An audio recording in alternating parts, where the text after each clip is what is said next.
Estamos de volta. O Instagram está realmente com essa disponibilidade. Vamos aguardar retornando. Novamente o Instagram derrubou, mas vamos voltar. Estava tratando que na CID-11 a síndrome de burnout é trazida agora expressamente, mas não como mais síndrome de esgotamento profissional, no código QD85, e é conceituada como resultante de um estresse crônico no local de trabalho. Ou seja, a síndrome de burnout obrigatoriamente é ocupacional. É uma síndrome de natureza ocupacional. E a CID-11 traz isso agora especificamente. Então foi essa mudança. Muito se está falando como se anteriormente não pudesse ser enquadrada como ocupacional. Mas a síndrome de burnout era enquadrada como ocupacional no CID-Z 73.0. E agora continua sendo no CID-11 no QD 85. A síndrome de burnout obrigatoriamente é ocupacional. Não é de natureza familiar, não é de outras naturezas extraocupacionais. A CID-11 traz então as 3 dimensões da síndrome de burnout. Primeiro, há um sentimento de esgotamento, uma exaustão da energia. Esse é o que se é utilizado na CID-11. Exatamente o que o Dr. Fábio trouxe aqui falando sobre energia. Segundo, um aumento de um distanciamento mental do trabalho. O trabalhador tem sentimentos de negativismo ou até de cinismo em relação ao trabalho. Vejam só. Então, quando a gente encontra um trabalhador que está com hostilidades no trabalho, temos que observar se isso aí já não é reflexo de um adoecimento mental. Muitas vezes se tende a culpar o trabalhador que sofre de síndrome de burnout. Há uma estigmatização da doença ocupacional, de saúde mental. E a terceira característica da síndrome de burnout que traz a CID-11 é uma sensação de ineficácia, uma falta de realização profissional. Então a CID-11 traz especificamente as 3 características para o diagnóstico da síndrome de burnout. Vou repetir. Primeiro, um sentimento de esgotamento profissional, ou seja, vai do interior da pessoa. Não é simplesmente uma análise objetiva, tem avaliação subjetiva do próprio trabalhador. Segundo, um aumento do distanciamento mental do trabalho e sentimento de negativismo. E terceiro, uma falta de realização profissional. Ou seja, o burnout vai se referir a fenômenos no contexto ocupacional e não deve descrever experiências em outras áreas de vida. Vejam só, então, a grande mudança da CID, a Classificação Internacional de Doenças e Problemas Relacionados à Saúde. A CID-11 agora traz bem claro que a síndrome de burnout não pode ser utilizada para experiências em outras áreas da vida, somente nas experiências ocupacionais. Ela exclui os transtornos de ajuste, transtornos de humor, transtorno de ansiedade, distúrbios de estresse. Para essas, há outra classificação na CID-11, não a burnout. Então, o médico do trabalho, os peritos, todos vão ter que se adaptar a utilizar a CID-11. A verdade é que ela já está em vigência. Como não foi promovido a tradução oficial para o português, ainda não vai sendo muito utilizada, mas já vem sendo estudada e já pode ser aplicada. Então, estamos em um misto de aplicação da CID-10 e da CID-11. E é uma obrigação dos profissionais da saúde do trabalhador tomarem conhecimento disso, dessas 3 características da síndrome de burnout, da definição que, obrigatoriamente, quando diagnosticada, é de causa ocupacional. Aí podem perguntar, como que se faz o estabelecimento do nexo causal da síndrome de burnout, doutor Fábio? Aí eu vou responder já. Temos uma resolução do CFM. O CFM, em sua resolução 2297/2021, ela dispõe sobre normas para os médicos que atendem a área da saúde do trabalhador. E lá no artigo 2º especifica como se estabelece nexo causal, inclusive em os transtornos de saúde mental, O médico tem que avaliar a história clínica e ocupacional daquele trabalhador. Tem que avaliar o local de trabalho, a organização do trabalho, a literatura científica, a identificação dos riscos ocupacionais que ele está exposto, a experiência dos demais trabalhadores, o conhecimento, até que não seja na área da saúde, vejam só, envolve aqui conhecimento jurídico. E ao médico assistente é vedado determinar nexo causal entre uma doença e o trabalho sem observar esses artigos. Mas vamos deixar claro, essa determinação não é para intimidar os médicos psiquiatras, porque vi recentemente algo sendo tratado, como agora com o CID-11, o médico psiquiatra estaria proibido de diagnosticar síndrome de burnout para seu paciente. E não é nada disso. Não. Isso é uma visão empresarial que não corresponde com a realidade dos fatos. Porque o estudo do local de trabalho não se dá somente diretamente. O estudo do local de trabalho se dá também diretamente. Afinal, nas perícias trabalhistas perante o trabalho, nem todas as perícias, o perito faz a vistoria em loco do local de trabalho. E nem por isso as perícias são invalidadas. Nem por isso as perícias são consideradas nulas. É possível estudar o local de trabalho de forma indireta. E isso vai dar autonomia do médico. Pelos programas de saúde ocupacional, pelo PGR, pelo PCMSO. Há outras maneiras de estudar o local de trabalho e não é obrigatória a visita em loco para realizar um diagnóstico. Isso vai dar na esfera de autonomia do médico psiquiatra. Ou seja, não há como realizar uma intimidação à atuação do médico psiquiatra, que também, nos termos do Código de Ética Médica, é livre. E no seu paciente, ele tem a liberdade e autonomia para emitir um atestado médico de síndrome de burnout. Porque, afinal, ele que fez a avaliação, ele que faz o acompanhamento. Não há esse impedimento. Então, é preciso deixar isso claro, que o médico trabalha, o médico psiquiatra tem autonomia para realizar esse diagnóstico. Obviamente, com base na ciência, com base científica, utilizando, como está bem aqui, esses artigos. Nossa conexão está boa, doutor? Então, vamos retornar. Sim. Quais as implicações, doutor Fábio, para a medicina do trabalho da síndrome de burnout? Bom, como eu estava dizendo antes, as implicações para a medicina do trabalho em si é de que preventivamente o médico do trabalho deva se preocupar para que a síndrome de burnout não ocorra nos trabalhadores sob os seus cuidados, né? Então, é importante que o PCMSO traga programas de rastreio, traga mecanismos de identificação precoce de sinais e sintomas dessa doença, desses trabalhadores, para que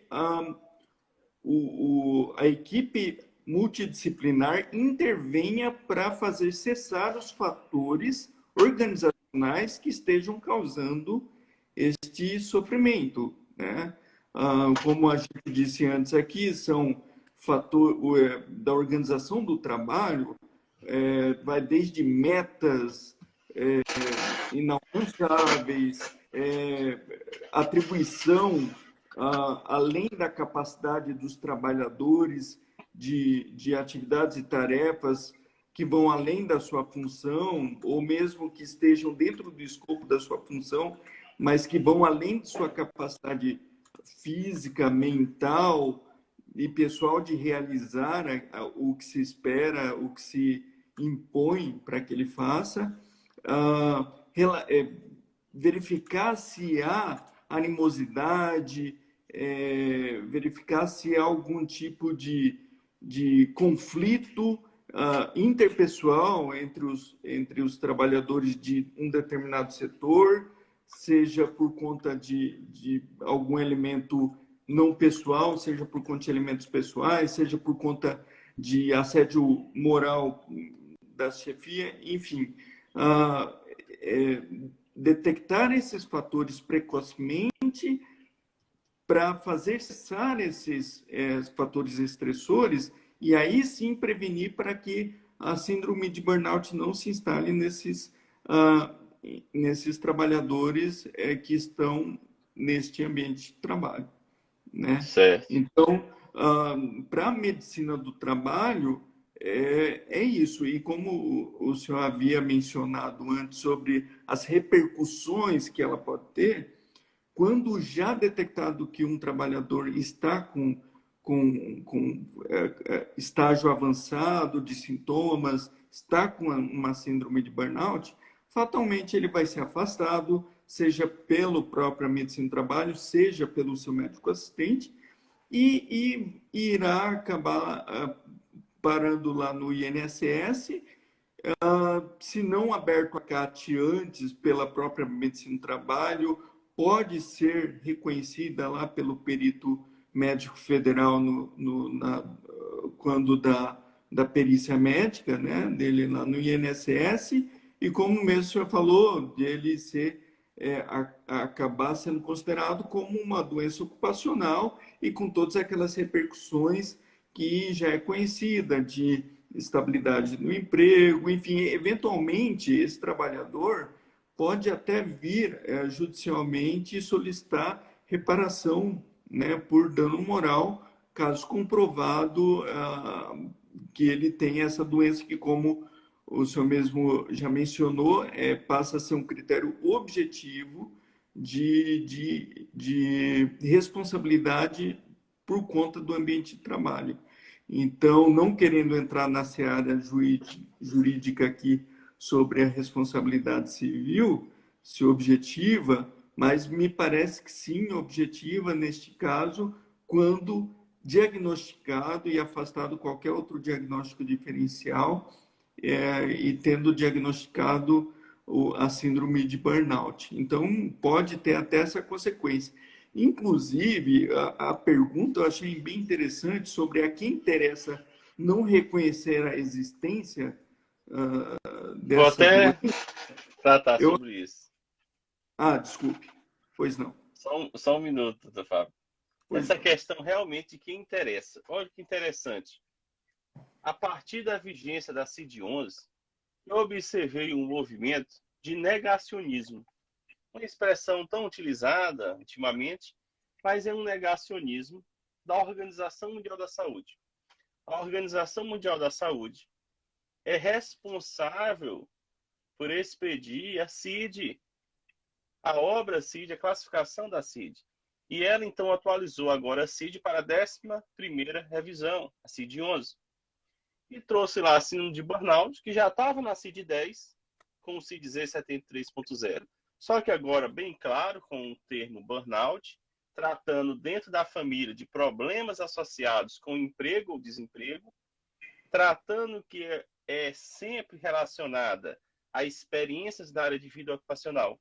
E a partir desse momento, então, surgiu um negacionismo. O burnout não existe. Então, na verdade, síndrome de burnout não existe. Porque assim nós protegemos as empresas. Mas vai negar a existência de uma síndrome classificada pela Organização Mundial da Saúde? Então, a Organização Mundial da Saúde errou esses anos todos. Todos os profissionais mundo afora que trabalham para a OMS sobre isso. As pessoas que têm síndrome de burnout também não existem. Vamos voltar então para o passado? Vão também alegar que depressão não existe? Que ansiedade não existe? No século XXI ainda temos que ver isso. Um movimento desfavorável às pessoas que sofrem mentalmente, especificamente no trabalho. E isso é muito grave, porque coloca em risco juridicamente o profissional da medicina. O profissional da medicina que, por uma opinião pessoal, vai negar a ciência, vai negar o OMS e dizer que aquele trabalhador que tem síndrome de burnout não tem porque a síndrome de burnout não existe. Nesse caso, vejam só, juridicamente, não só a empresa pode ser responsabilizada, mas conforme o Código Civil, o próprio médico do trabalho da empresa vai poder estar junto nos autos processuais.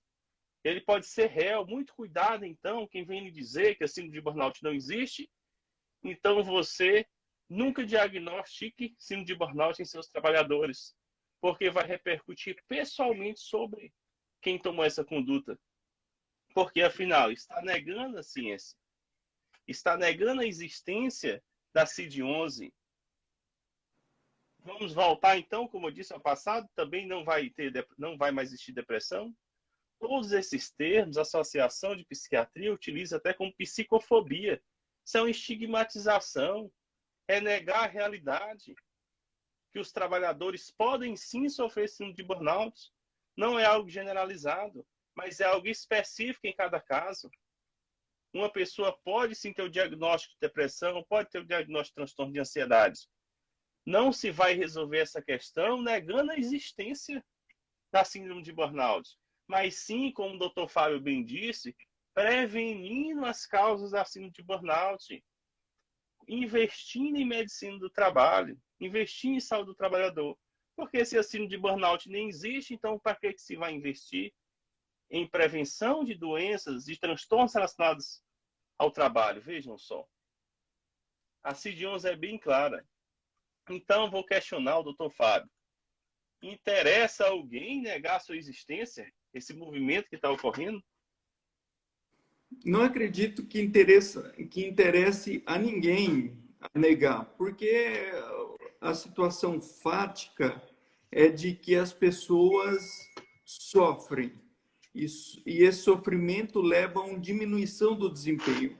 Se a gente for abstrair o básico do básico, que seria de ser o reconhecimento da dignidade da pessoa humana, ainda assim interessa às empresas que se reconheça a síndrome de burnout, esse sofrimento, porque passa um trabalhador diante de um ambiente hostil de trabalho por conta da diminuição de desempenho. Diminuindo o desempenho, se diminui os objetivos máximos da própria empresa. E ao descartar esse trabalhador ao mercado, a própria empresa não está fazendo um bom negócio, porque o custo de se substituir um trabalhador já inserido na cultura organizacional, que já passou por todo o treinamento, que já está ciente de todo o trabalho que se faz na organização, esse custo é muito maior do que reconhecer que há alguns problemas a serem tratados, reconhecidos e mudados no ambiente de trabalho, na forma da organização do próprio trabalho, para que os objetivos máximos da empresa sejam alcançados. E se não for ainda assim, por esse motivo, não se for pela dignidade da pessoa humana, não se for por esse objetivo de médio e longo prazo, dos objetivos últimos da empresa, que é o lucro, que é atingir seus objetivos sociais, de mercado, etc., também tem os objetivos, as consequências impostas pela própria lei, como bem mencionou, um trabalhador diagnosticado com síndrome de burnout, que é afastado pela Previdência, tem um afastamento superior a 15 dias, vai para a Previdência Social, tem o reconhecido uma doença ocupacional, que vai gerar um auxílio de doença acidentária, vai repercutir no RAT, no risco de acidente de trabalho, no FAP, que é o fator de acidente e prevenção, e, por fim, no seguro de acidente de trabalho que a própria empresa vai ter que pagar. E muitas organizações grandes, com muitos trabalhadores, esse valor não é desprezível, né? Então, as empresas têm todos os motivos do mundo para reconhecer que o problema existe e não fechar os olhos para ele, mas sim tratar, né? Exatamente. O Dr. Fábio foi cirúrgico aí. É necessário que a empresa abra os olhos para a existência da síndrome de burnout. Especialmente agora com a CID-11, que ela ainda é mais clara que a CID-10 em determinar que é ocupacional e especificar as 3 características da síndrome de burnout. ao invés de se tentar amedrontar os médicos psiquiatras que não poderiam diagnosticar síndrome de burnout sem visitar em loco na empresa, deveria se tratar a realidade de não colocar em risco a pessoa que sofre síndrome de burnout, de não se colocar em risco jurídico o médico do trabalho que vier a negar a existência da síndrome de burnout genericamente. Vejam só, chegamos ao ponto, daqui um período, que vai se negar, então, a existência de assédio moral.